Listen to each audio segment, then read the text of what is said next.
I didn't buy any cheese curds. It's almost impossible not to when you're in Wisconsin, because like every time you buy or make any transaction of any sort, they try and slip in like sausage and cheese curds. Like, here, you want this, right? And you're like, no, because they just assume everybody always wants cheese curds. That's not the story. The story is actually Mad Roll and Pinball, where I spent the day, had an awesome time. Really fun story about the finals of the team pinball that I'm going to tell you about. We'll hear from Ben Heck on this show. We're going to hear from Hilton Jones on this show. It's episode 190 of Coast to Coast Pinball. Let's go.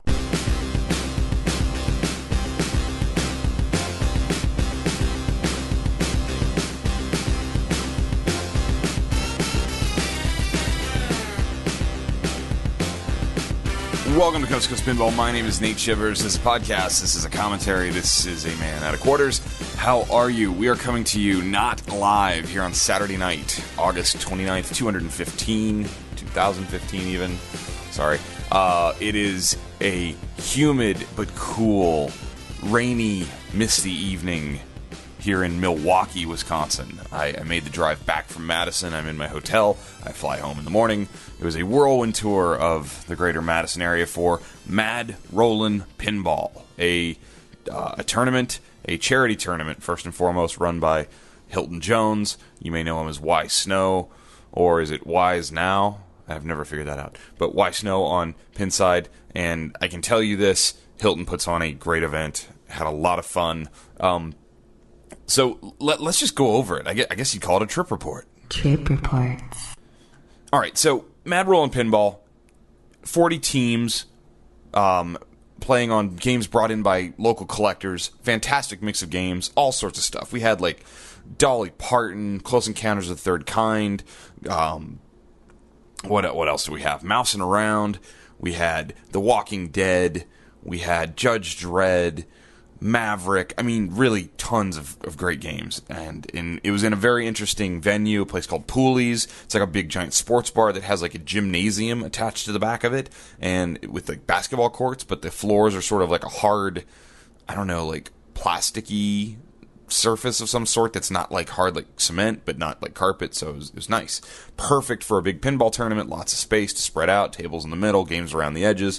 Fantastic. So last night they had a little warm-up tournament for those of us who were either people who brought games with them to play or, quote, sponsors. I got lucky enough to get into that because I did help Hilton and the group with some T-shirts that we sold to the group. Proceeds went to charity, so I was, quote, a sponsor, and I appreciate that because I wouldn't have known what else to do with myself on Friday night in Madison. So we played last night. We played a long pin golf session. It was awesome. It was a lot of fun. I did okay. Somewhere like qualified for the second group of finals. I don't know. I won't bore you with the details. I had a lot of fun. This morning, the real tournament began. I think there was 78 entrants. It was supposed to be 40 teams. I think they lost a team or a couple people and had to combine a team. The Wisconsin group, I think sometimes is sort of in the shadows of Chicago, because Chicago's not far from here, and it's like the mecca, pinball comes from Chicago. The Wisconsin group of players are really good, and they care about their games. They're into it. I had great conversations with some fantastic people. I talked about this at Midwest Gaming Classic, how friendly people are here. It is so true. I got to meet some people again who are listeners of the show and who had great questions, and we're talking about topics that we talk about here on the show, about games, about of other events. Just really, really well-informed crowd that kind of gets it, knows what's going on, and a lot of really good players. So, that being said, my partner was Ben Heck. Ben Heck of Spooky Pinball fame, of The Ben Heck Show, designer of America's Most Haunted, all-around great dude, smarter than all of us combined. And we were split up for the morning session. The morning session, they took you and your partner, split you guys up. There were two separate pin golf courses where you're playing not for high score, but rather to achieve a set goal. The goal might have been, I'm trying to think of something real specific. So, let's say we're playing The Walking Dead. The goal was start any multi-ball. So as soon as you get any multi-ball started, you're done. And if you do it on your first ball, you get a 1, your second ball, you get a 2, third ball, you get a 3. If you don't do it on 3 balls, you take a 4. So obviously, the more points, the worse off you are, because it's like golf, lower score is good. So you go around and do that. And you're split up from your partner in the morning. One group plays on the A course, one plays on the B course. I played on the A course. I ended the morning session with a 35, which I thought was okay. I started off really good. I just was talking about being a better starter in tournaments and in competition, like playing good right from the get-go, and I kind of did that. Did really good. I had a couple ones in the first few games. World Cup Soccer. I own you, World Cup Soccer. I think the thing there was to get 4 goals, which I did, I believe, on ball 1. I'm a little fuzzy because we played some of these games the night before, too, in pin golf. But anyway, so I got a 35, and I thought that was all right. We had a playoff at the end of the morning session for just the pin golf, so who would win the singles tournament of the pin golf, and I promptly lost, but that was okay. I had a good time, but I promptly lost in my first round. It was a single elimination tournament there in the playoffs of the singles, and I played. Who did I play? Darn it, I'm forgetting who I played. He was a real nice guy, and we got set on Diner. And if you had said to me, Nate, pick one game to slide outside so that you won't have to play it, it would be Diner. I'm not good at Diner, and I'm not good at Taxi. But Diner was there.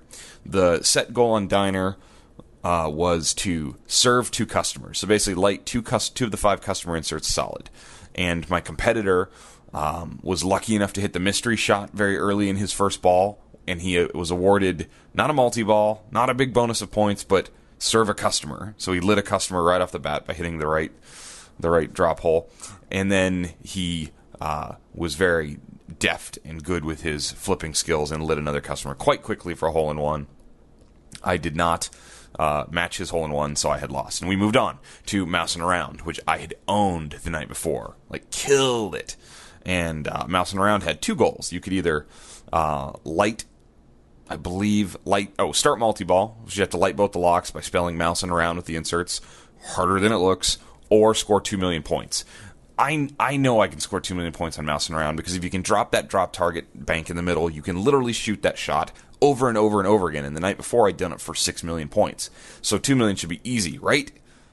Not in this instance. I did not get it. I got to like 1.6. My playing opponent also got to 1.6, so we tied. Neither of us started multi-ball, so we both took a 4. So on the last game, I absolutely had to beat him to force a tie and to have a 1-ball playoff. I am fuzzy on what the game was, and I did not beat him. I can tell you that.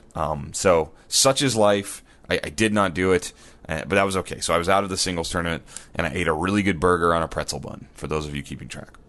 So the pin brawl portion, the team pin brawl portion, started afterwards. And what they did is they took your rankings, combined your ranking with your partner's ranking, and then set you into one of 5 different groupings. All right? Stick with me. So 40 teams, 5 different groups. Each group would have 8 teams, right? A, B, C, D, and E. And all of those groups would do a playoff bracket. So everybody made the playoffs. Going into this, Ben and I were making lots of jokes about being in the E division. And I got to tell you, friendly listener, I've been playing a lot of pinball. And coming out of Pinburg, I felt like I was playing pretty good pinball. I wasn't going to be in the E division. That just wasn't going to happen. Like, I knew I wasn't going to be in the E division. Sometimes you just walk in somewhere and you feel good, and I felt good there. And I was playing good, and I was like, I will not be in the E division. Now, I guess Ben could have, like, really tanked in pin golf and screwed it up and dragged me down. Could have happened, so, maybe, but not all the way to the E division. It wasn't going to happen. My 35 was the 3rd best score in my group, but 2 of the guys in my group were really good. Like really good. Mike, who was in my group, ended up coming in 2nd in the singles tournament, so he was really good. He got a 21, just for reference. Chris from Kingpin Games was in my group. He got like a 41, and watching him play, really good player. So the fact that I was 6 better than him I was feeling good. So we didn't qualify in E. I really thought, in my heart, I would make the C division, right in the middle. That's where I thought I'd be. I was playing good. Clearly, there were good players. Jason Werdrick was there. Art Dodd was there. A bunch of other guys who I don't actually know their names, but are clearly way better than me were there. Hilton Jones was there. So I really, in my heart, thought we'd be in the C division. So Ben and I were eating lunch, and they made the calls. Okay, get ready, we're starting. And Hilton laid down the sheets, and I started looking in C, because I was like, I'm omnificent. I know where I'll be. I'll be in C. And I wasn't in C. So I looked in D. And I wasn't in D, and I was like, you gotta be kidding me. Are we in E? We were not in E. So I grabbed B. Must be in B. Oh, I'm looking at the bottom of B. Not there, not there.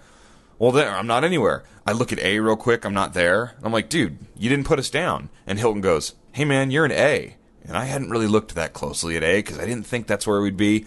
Sure enough, Team Coast2Coast qualified in the A division. I just gonna let that sink into all of you for a little bit. A division. Here's the problem. We qualified in 8th place in the A division, which means we would play the team who qualified with the best score in the whole tournament. That was brutal. We played the team called the Smokin' Guns.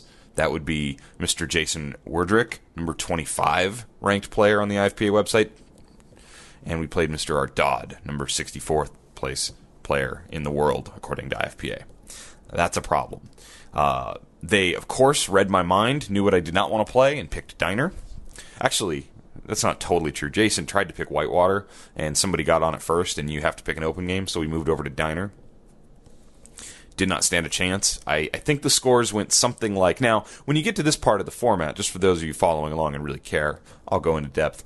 Now we're playing 4-player games. You and your partner are either going first and third or second and fourth. Whoever chooses the game goes first and third. The other team goes second and fourth. The second game of the 2-game match, the other team chooses the game and goes first and third, etc., etc. So they picked Diner. We went second and fourth. I went in 4th place. I think at the end of the game... Art had, and I don't know these scores exactly, but Art had like, let's say 6 million. Ben had, let's say, 2.7 million. I had, say, 2.7 million. And Jason Werdrick had something between 40 and 100 million. I lost track after 40 million. So he beat us. So first place gets 7 points, second place player gets 5 points, third place gets 3, fourth place gets 1, and the team with the total combined highest point total on the game, actual scores off the game, gets an extra bonus point to break ties up.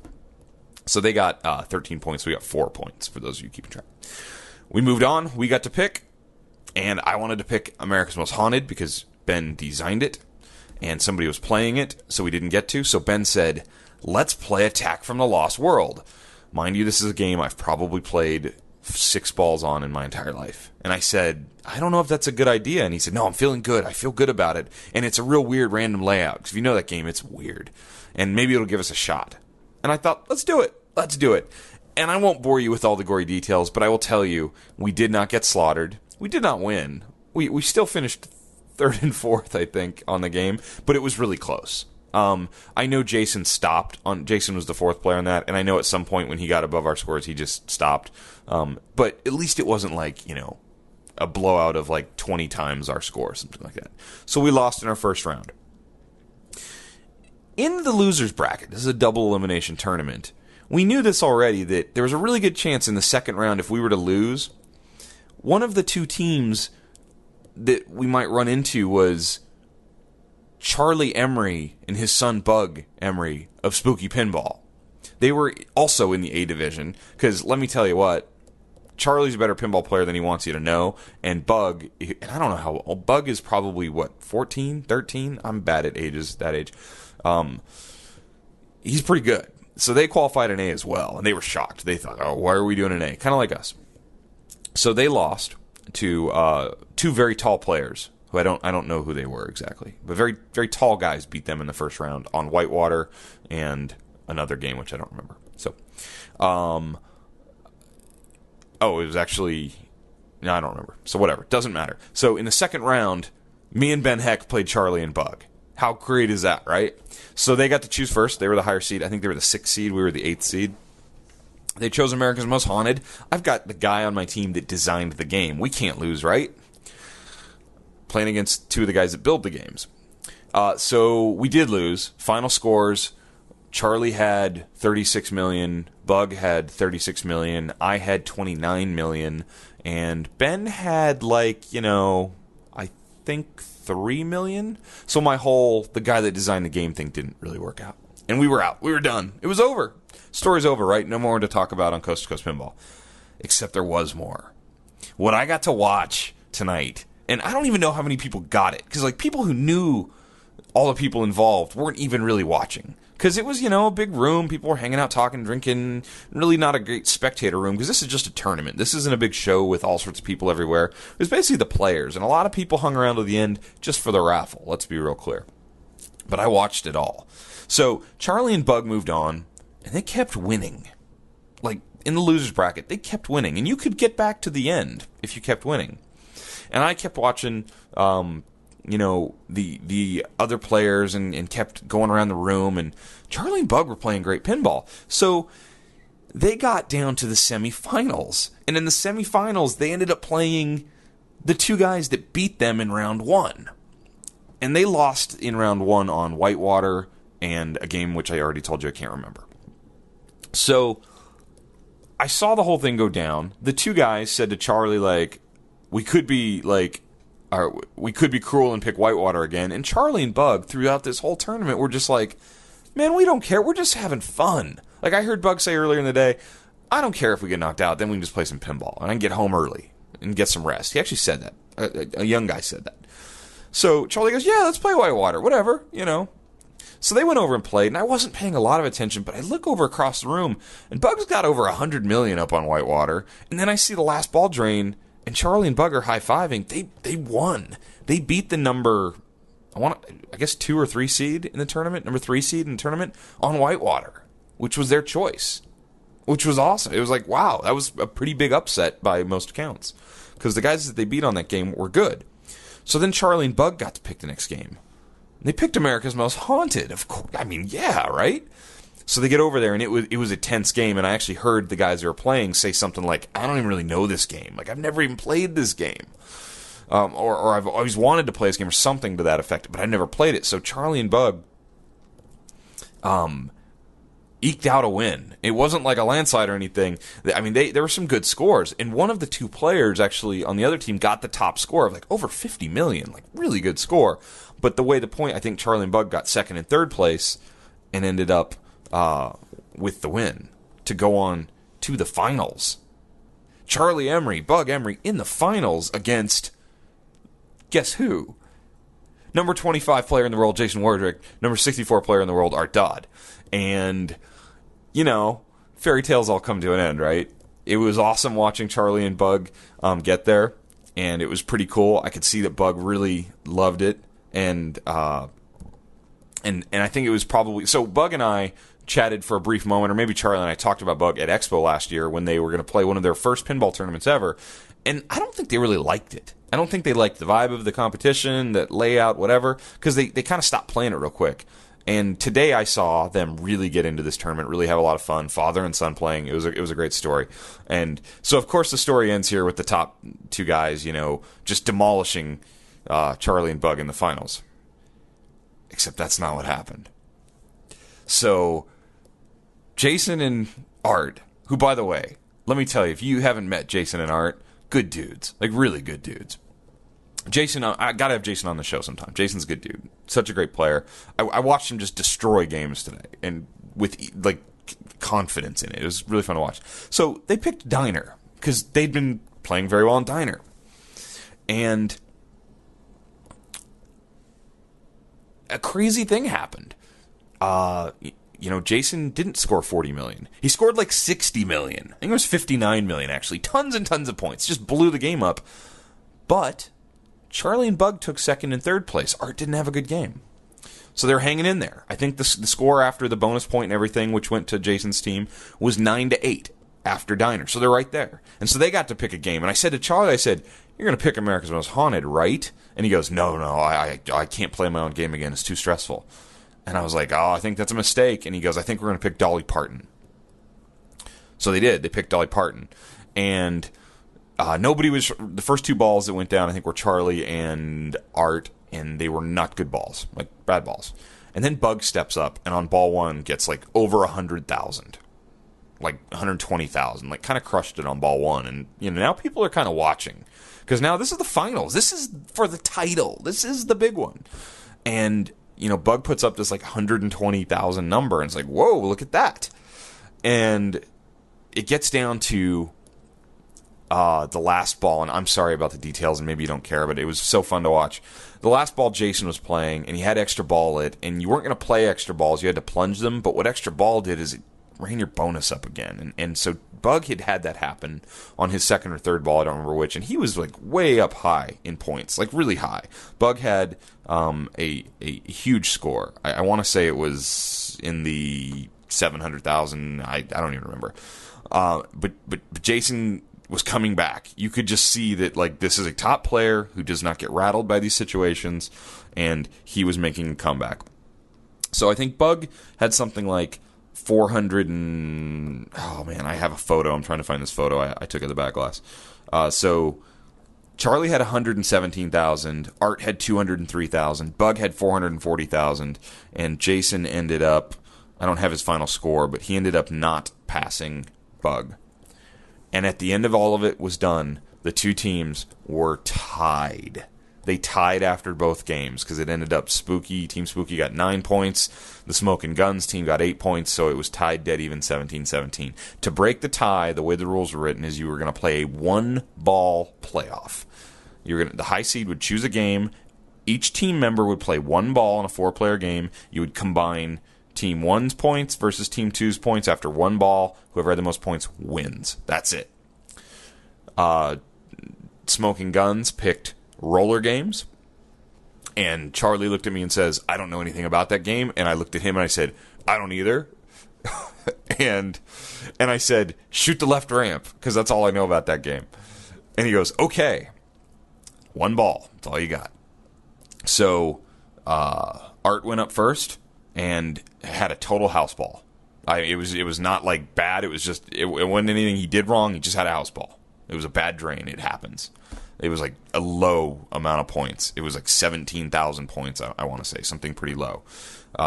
Charlie steps up and gets. Let's see. I tried to take notes because I knew it'd be fun to talk about this. No, Art had 77,000 points on ball one. Charlie steps up, hits some shots, not really getting a lot going. 276,000 points. These are not good scores by anybody. Jason goes up. So Jason's going to work. Somebody next to me says, oh yeah, I played with Jason earlier today and he shot like 18 jackpots on this game. Like, he's going to tear this up. He did not tear it up.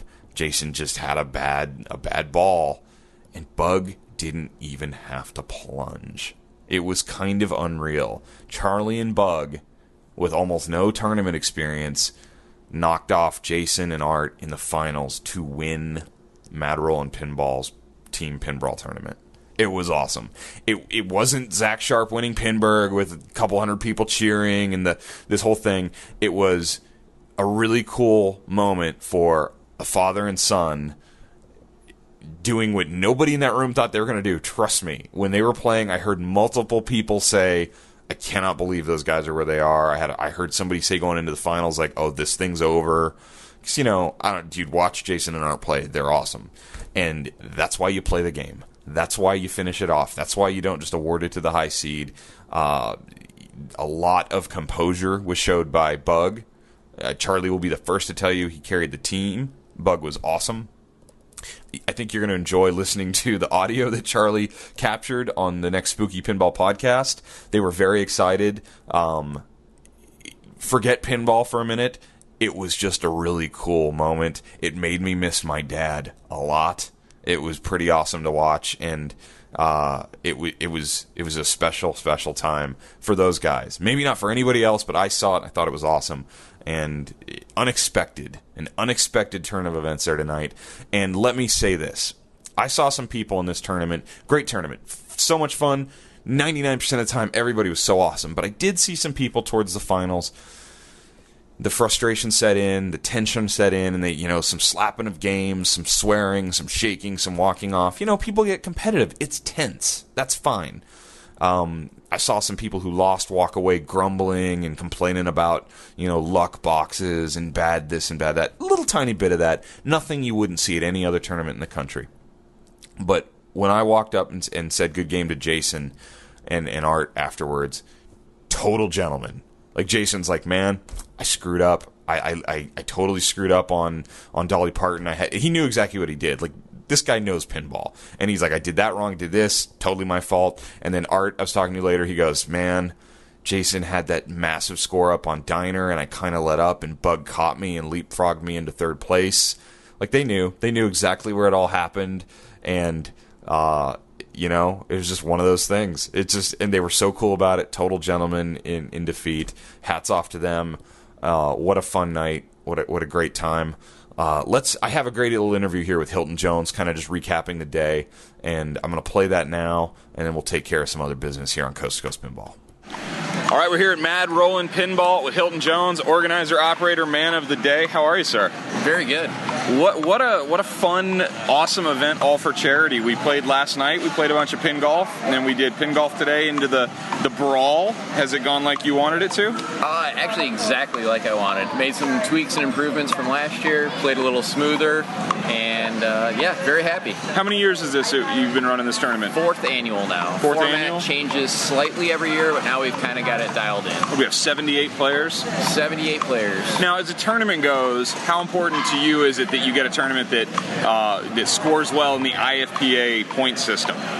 I deal with all the constraints of the different players. I want to make a good tournament that appeases to both the IFPA WAPA points and to the casual player. I actually put a little bit more emphasis on the casual player. I'm more concerned with bringing new people in and showing them that pinball can be fun in a competitive sort of way. Yeah, well, it's really good. And this is a charity event. Who's the money going to this year? This year is the Carbone Cancer Research Center. We tend to focus on something with cancer, which actually goes back to my wife's good friend in pharmaceutical school who had cancer, and we helped pay for her medical bills a couple years ago. And so since then, we picked something with cancer research or hospice with cancer and something helping out in that way. That's awesome. You know, I've been to a lot of events, a lot of tournaments. This definitely has that great sort of community feel to it. The games are all, you can tell there's pride taken in these games. Everyone brought these games. This isn't a location that just happens to have, 30, whatever games, however many games we have in here, 30 games. How hard is it for you to get the local players to support and bring the games out? Not hard at all. They're amazing. The crew in Madison is phenomenal. And I shouldn't say just Madison. I mean, they bring games from Fox Valley, from Milwaukee, the 3 kind of main areas in Wisconsin, and they're chomping at the bit to bring games out, and not just bring games, but like bring their pride and joy to show it off and to share with everyone. How was the tournament for you as a player? How'd you do? I did okay. I qualified in the top bracket for golf, but playoffs is very tough as a tournament director, runner, and playing. You're busy. Lots of distractions. Yeah. So one of the highlights for me here is getting to play your very own Wrath of Olympus. That is not just the game you bought, but the game you built. Thanks. So, I mean, obviously it's one of the most rare pinball machines of all the times, if there was. It looks like it held up great through the whole weekend. Yeah. A lot of people putting their hands on it, playing it. What do you think of it so far? How long have you had it, I guess? About a month, but been really busy and haven't put that many games on it and doing a lot of tweaking and just kind of getting it dialed in. It held up amazingly. I don't think there was an error on it the entire day. I never saw anything. I think it was great. So it played really, really well for bringing, we're calling this the Creators Edition, where there's 4 of them made. Really, it's it's still pre-production parts, right? Yeah. If this ever gets produced, these are prototype parts, prototype ramps. You can see all these 3D printed stuff in there, and held up phenomenal. And that's really a testament to both Frank with the amazing code and Scott designing what is by and large one of my favorite games. Obviously, I've been a big supporter for a long time. Yeah. It's been a dream come true. I mean, the Grail game. I don't know if I had a Grail game, but this is obviously it. It's a cool story, and I can tell that you're not sitting here going, "I hope no one ever gets another one of these." You'd love to see these things built. Oh my God, would I ever love to. I would do anything I could to make sure these get built. Actually, there's lots of things that myself and Scott and one of the other guys who helped build one, we've got ideas to tweak and improve and do all sorts of really fun stuff for our games. And maybe those will eventually go to something. I don't know what comes of this. That's really with Scott. But I hope for him and Frank, because I love this game. It's the flow monster of wide bodies, as far as I'm concerned. One of the best shooting wide bodies ever. The code is super deep, and Frank's continuing to tweak it. He actually did a Mad Rollin' tweak. I think Wednesday night at midnight he sent me to change a few things and tweak a few bugs out of it. So that's awesome. So this is your 4th year. What did you learn this year? What went better than expected? And what could you tell other people out there running big tournaments? Pin golf is a fantastic way to run a tournament. It becomes very challenging to make sure players bringing games don't set a goal that they think is easy for them and everyone else is going to stroke out on. Yeah, we saw one or two of those yesterday that needed to be tweaked a little bit. And not afraid to tweak goals and objectives. Always shoot on the easier side for golf objectives. Even if you think it's too easy, that's okay. Ones are good. Makes people feel good, they have more fun, and it's still going to weed out. People are going to choke. People still get tense. People get nervous. Yep. Absolutely. But no, I think it went really, really well. I like the format that we've done. We've gone down to 12 games, just a bit more manageable, and still able to do 78, 80 people in this format. Yeah, great turnout. What games showed up here that maybe you didn't know very well and you got to play that you liked? That's a really good question.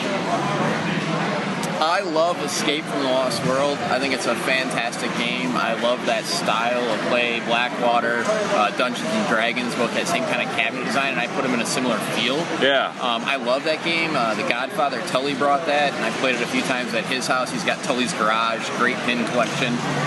But I got to play it a little bit more, and it's a really fun game, and he came up with a really challenging goal for it. So that was fun. Yeah, I like that one a lot too. Well, Hilton, I really appreciate you, A, inviting me out, and then B, just the hospitality. This has been a lot of fun. I've really enjoyed it. Anybody that's within striking distance of this thing should reach out to you and say, hey, I'd love to be a part of it. Could this tournament get bigger, do you think, or are you as big as you can get? No, we can definitely grow. I mean, a couple of the core guys, we will have a debrief after this year and talk about what went well and what can be done to change and improve. We kind of did a little bit of the expansion into Friday, and I think that went really well. Yeah, so loved I'm it. thinking that will probably be on the books for next year. And, see how this grows. I don't know if we'll grow to too many more people, but we may grow to more days. It really depends on what the crew wants to do, but definitely think there's room. Thanks so much for coming out. Oh, it's been great. Love having you. It's been a lot of fun. I hope you come next year. Yeah, I hope so too, man. Thank you very much. Hilton's a very good dude. He put on a great tournament. He's a guy who clearly really loves pinball. He really loves trying to do good things with pinball. It's one of those situations where you would never get to know the guy just by the internet and Pinside and all that, but you meet the guy in person and you're like, I like this guy. I like Hilton a lot. And I was very happy he invited me, and I hope I can play some pinball with Hilton again some other time. Speaking about good guys, let's hear from Ben Heck. I think this is post him and I losing, and see what Ben has to say and if he'll spill the beans about what might be coming up with Spooky Pinball's Rob Zombie game that's coming out soonish. Well, I think the pepper settled. Ben Heck, how are you, sir? I'm okay. I got over the pepper lunch. Ben had a plate of hot peppers for lunch, apparently, but right before we went in and qualified in the A Division, what were we doing in A Division? I think we must have slept our way to the top. I think we slept our way to the top. We're better than we think we are, I'm guessing? Or they played down to us? I don't know. We should have tried to fail all of the events in pin golf. So we qualified number 8 in the A Division out of 8 teams, which put us against the first place team. Yes, that wiped their butts with us. Jason Werdrick, Art Dodd, they destroyed us. We hung in there on the Escape from the Lost World a little bit. Right. We figured that was the great equalizer. And it almost was. Round 2, we ran right into Charlie and Bug. Yes, and they beat us at America's Most Haunted. Which was sort of sad. Yes, it was. Although they probably have to play test it more than I do. That's probably true, and I own one. So that'll explain why I had a really good score. Yeah, you did well. I'll take $29 million on that on a one-shot. And then we lost on Escape from the Lost World again. Yeah, we thought it was going to be our ace in the hole, but we were behind the 8 ball. It was just a lot of a hole, really. I kept having the ball bounce over my flipper because I was flailing away and hitting targets. Yeah. I figured, Lost World would chew people up and spit them out. It did, but it was us. But I had a lot of fun playing. Yeah, we did it at least. We came and we did the tournament. We did. It seems great. Like it's not going as long as it did last year. No, it's a very well-run tournament. It's really humid here. I'll say that. Yes. Well, at least we're not in Texas. Yeah, at least it's only 70-something degrees. Yeah. Well, I think it's all these machines and beers and sweaty people. But Team Coast2Coast did our best. But qualified for A. I think that's a win in ourselves. It means we played well. Yeah, that means we're the worst of the best, 20%. Worst of the best 20%. I'll take it. The worst of the best. All right. So what can you tell us about Rob Zombie Pinball now that Charlie's not around? Rob Zombie Pinball? Yeah, what can you leak? Spoilers. Well, let's see. It is a pinball machine that involves Rob Zombie. Oh my gosh. The art is by Alex Horley, and the art is really cool. I've seen a lot of it. Yeah. There are a lot of handcrafted toys. I'm gonna have to like bleep that out of my show. Yeah, bleep the very angry loss behind us. There are a lot of handcrafted toys by Matt from Back Alley. Back Alley, yeah, yep. Let's see, what else can I tell you about it? I don't know if it'll have realistically rendered ghost boobs in it like the other game did. That's such a bit of a shame. It might. I mean, it might have other boobs in it. That's okay. All right. We're good with that, I suppose. Yeah, we have a few more surprises to reveal, but I think we're probably going to wait until Expo. I don't really expect you to tell me surprises. I was just seeing what you might say.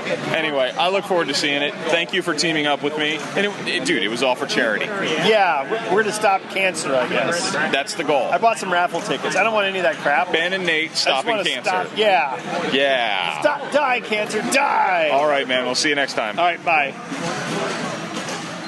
I got to tell you, I heard Ben pitching his idea for the next game he would like to build, which I can't tell you what it is. He'll probably tell you, but I won't do that. I think it's a fantastic idea. It's a story that the whole world knows, but he doesn't have to pay any money for licensing, if that makes any sense, right? Anyway, Ben's a mad scientist, as I like to say. He's got a lot going on in his head. A lot of fun to play with. We didn't pull off the win, but what on earth were we doing in the A division? Anyway, I had a lot of fun. You know, there's a lot of other things going on. I have an interview coming up with John Replegal from Papa TV that will be on next episode because Papa TV Live is coming back soon. We have to talk soon about Medieval Madness Remake's new colorized display that's been, I've talked about on the last show about the old issue of do we charge for it or not. Well, now we've seen it, and it looks awesome. We need to talk about that. We'll go in depth on that next episode. We need to talk about Wrath of Olympus, because I got to play quite a bit of Wrath of Olympus here at Mad Rollin' Pinball, because Hilton Jones is one of the very, very few who owns one, and I've got lots of thoughts on that. I took some really nice quality footage, like video footage of the game that I'll get thrown together and get up on the Coast2Coast Pinball YouTube page soon-ish, I hope. And we will dive deep into a few other things that are happening on the forums and stuff. But I'm going to let this episode sort of sit right there because I had a great time with Mad Rollin' Pinball. It's really late. I got a flight in like 5.5 hours. So I want to get this thing out. I appreciate you listening. To all of you that I got to play with and hang out with it in Madison, thank you guys. What a fun time. I just keep saying the word fun. I had a lot of fun. It was a lot of fun. Genuinely, I felt welcome coming into your local event and had a blast. Congratulations again to Charlie and Bug. So awesome. And I guess I should mention real quick the folks that took down the win, the singles win, because I think that's a big deal too. The final three players that took first, second, and third. Jason Werdrick took third place. Mike Sievert, second place, who I did play with in pin golf, great player. And then Tim Enders took first. He was the champion of pin golf. Great players, a lot of fun. I think that there's a chance this tournament grows. I can't go to every tournament. I'd love to go to every event, but I'm picking and choosing what fits into my schedule. And I would encourage, you, if you see Mad Rollin' Pinball come up again next year, and you're within striking distance, and you want to play with a bunch of really cool people at a cool venue with good food and comfortable accommodations. I mean, it's a nice place. Definitely, think about it. Look into it. That's episode 190. I appreciate your support. You can email me at coast2coastpinball@gmail.com. That's the number 2 in between the words coast. You can follow us on Facebook, like us on Twitter, and I hope to talk to you guys real soon. Until then, play some more pinball. Take care.